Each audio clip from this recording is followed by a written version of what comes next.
जय माता दी, जय महाकाल। मैं राजगुरु जी महाविद्या आश्रम में आप सभी का स्वागत करता हूं।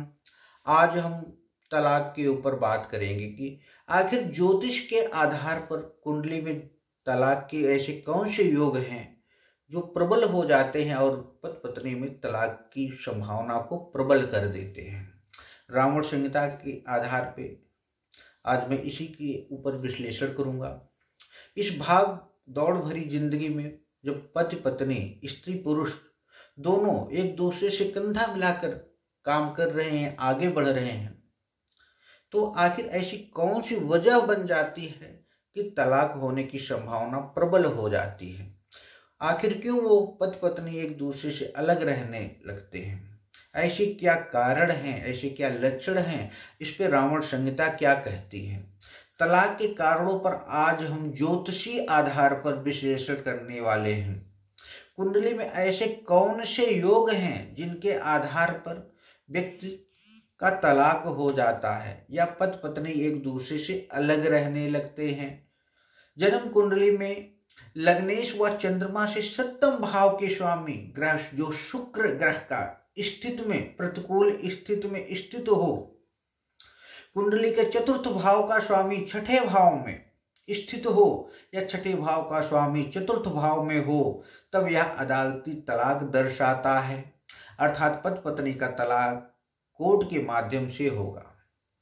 12वें भाव के स्वामी की चतुर्थ भाव के स्वामी से युति हो रही हो और चतुर्थेश कुंडली के छठे, 8वें या 12वें भाव में स्थित हो, तो भी तलाक की संभावनाएं प्रबल हो जाती हैं। अलगाव देने वाले ग्रह शनि, सूर्य तथा राहु 7वें भाव सप्तम मेष और शुक्र पर प्रभाव पड़ रहा हो या 7वें या 8वें भाव का एक साथ प्रभाव पड़ रहा हो, जन्म कुंडली में सप्तमेश की युति द्वादश के साथ 7वें भाव या 12वें भाव में हो, सप्तमेश व द्वादश का आपस में राशि परिवर्तन हो रहा हो और इनमें से किसी की भी राहु के साथ युति हो रही हो, सप्तमेश व द्वादश जन्म कुंडली के दशम भाव में राहु केतु के साथ स्थित हो, जन्म लग्न में मंगल या शनि की राशि हो और उसमें शुक्र लग्न में स्थित हो, 7वें भाव में सूर्य शनि राहु की स्थिति हो, तब भी अलगाव की संभावनाएं बन जाती हैं, अलगाव की संभावनाएं प्रगाढ़ होने लगती हैं। जन्म कुंडली में शनि या शुक्र के साथ राहु लग्न में स्थित हो, जन्म कुंडली में सूर्य राहु शनि व द्वादश चतुर्थ भाव में स्थित हो, तो जन्म कुंडली में शुक्र अद्रा मूल कृतिका या ज्येष्ठा नक्षत्र में स्थित हो, तब भी दाम्पत्य जीवन में अलगाव का योग बनता है। कुंडली के लग्न भाव या सप्तम भाव में राहु व शनि स्थित हों और चतुर्थ भाव में अत्यधिक पीड़ित हों या अशुभ प्रभाव में हो, तब भी अलगाव का योग बनता है, पति पत्नी में तलाक का योग बनता है। शुक्र से छठे, 8वें, 12वें भाव में पापी ग्रह स्थित हो और कुंडली का चतुर्थ भाव पीड़ित अवस्था में हो, छठेश एक अलगाववादी ग्रह हो और वह दूसरे, चतुर्थ, सप्तम, 12वें भाव में स्थित हो, तब भी तलाक की स्थिति जन्म कुंडली में निर्मित हो जाती है और जरूर तलाक हो जाता है पति पत्नी में। जन्म कुंडली में लग्नेश व सप्तम, खष्टम अथवा दुर्दशेश स्थिति में हो, तब भी पति पत्नी में अलगाव की संभावना प्रबल हो जाती है। लंबे समय तक मुकदमे कब चलते हैं? कई बार पति पत्नी की आपसी रजामंदी में तलाक जल्दी हो जाता है, तो कई बार दोनों अपनी किसी जिद के कारण अड़ जाते हैं और कोर्ट कचहरी में मुकदमा जो है लंबे समय तक चलता रहता है। तो आज मैं रावण संहिता के अनुसार इसमें भी बताऊंगा कि आखिर ज्यादा समय तक मुकदमा चलता क्यों है। यदि जन्म कुंडली में छठेश वक्री अवस्था में स्थित हो, तब तलाक के लिए मुकदमा लंबे समय तक चलता है। यदि जन्म कुंडली में अष्टमेश की छठे भाव पर दृष्टि हो, तब भी मुकदमा लंबे समय तक चलता है। यदि वक्री ग्रह 8वें भाव पर दृष्टि हो और विशेषकर शुक्र की, तब भी कोर्ट में लंबे समय तक मुकदमा चलता है। वैवाहिक सुख में वक्री अष्ट शुक्र तथा मंगल का परिणाम क्या होता है? सुखी वैवाहिक जीवन के लिए पुरुषों की कुंडली में शुक्र को देखा जाता है और स्त्रियों की कुंडली में मंगल को देखा जाता है। यदि दोनों शुभ ग्रह शुभ अवस्था में नहीं हैं, तब वैवाहिक जीवन में सुख का अभाव देखा जा सकता है।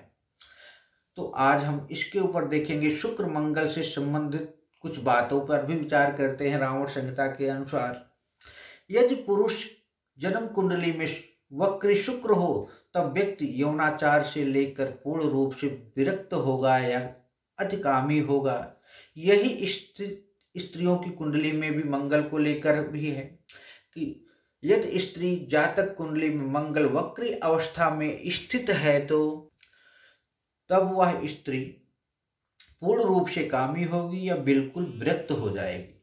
या तो कामी होगी या तो पूर्ण रूप से विरक्त हो जाएगी, स्त्री हो या पुरुष हो। यदि जन्म में कुंडली में नीचा या वक्री मंगल पर अशुभ ग्रहों की दृष्टि पड़ रही हो, तब वैवाहिक जीवन में बहुत सी समस्याएं का उनको सामना करना पड़ता है। यदि स्त्री की जन्म कुंडली में मंगल अस्त हो, तब वह नपुंसक बनाता है या फिर यौन इच्छा की कमी को दर्शाता है। यही स्थिति पुरुष की जन्म कुंडली में शुक्र को लेकर होती है। तो कुछ ऐसे योग होते हैं कि जो रावण संहिता के आधार पर पति पत्नी में अलगाव या तलाक की स्थिति को निर्मित करते। यह जो योग कुछ सामान्य योग है, तलाक होगा या नहीं होगा, यह कुंडली का विश्लेषण करने के बाद ही पता चलता है या पता चलेगा। इसको जानकर आप लोग ये मत समझ लेना कि आपकी कुंडली में ये योग बन रहे हैं तो तलाक हो ही जाएगा। और भी ग्रह कहाँ किस स्तर पे बैठे हैं, किसको किस नज़र से देख रहे हैं, इसका भी बहुत बड़ा प्रभाव होता है। यह कुंडली का विश्लेषण करने के बाद ही पता चलेगा कि यह जरूरी नहीं है कि यह योग आपकी कुंडली में बन रहे हों तो आपका तलाक ही हो जाएगा। संपूर्ण जन्म कुंडली का विश्लेषण किसी अच्छे और योग्य व्यक्ति से, विद्वान से, ज्योतिषी से कराना चाहिए। कंप्यूटर बाबा से नहीं कराना चाहिए। जो किसी योग्य व्यक्ति के साथ सानिध्य में रह के सीखे हों उनसे कराना चाहिए, क्योंकि ज्योतिष विस्तृत स्वरूप है। आप भी जन्म कुंडली देख सकते हो, आप भी ऐप डाउनलोड कर लो, आप भी देखो। नहीं ऐसा वो भी देखते हैं जो कंप्यूटर बाबा होते हैं। तो किसी योग्य अच्छे विद्वान से अपनी कुंडली का सही ढंग से विश्लेषण करा के ही इन सब चीज़ों के ऊपर इनसे संबंधित उपाय करना चाहिए, जिससे कि आपके जीवन में सुख शांति का प्रभाव बना रहे। आप चाहो तो हमारे यहाँ भी रावण संहिता के हिसाब से अपनी जन्म कुंडली का विश्लेषण करा सकते हैं।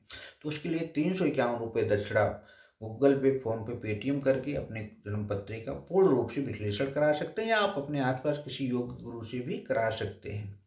इसी तरह आप लोग हमारे महाविद्याश्रम चैनल को लाइक करें, शेयर करें, सब्सक्राइब करें। जय माता दी।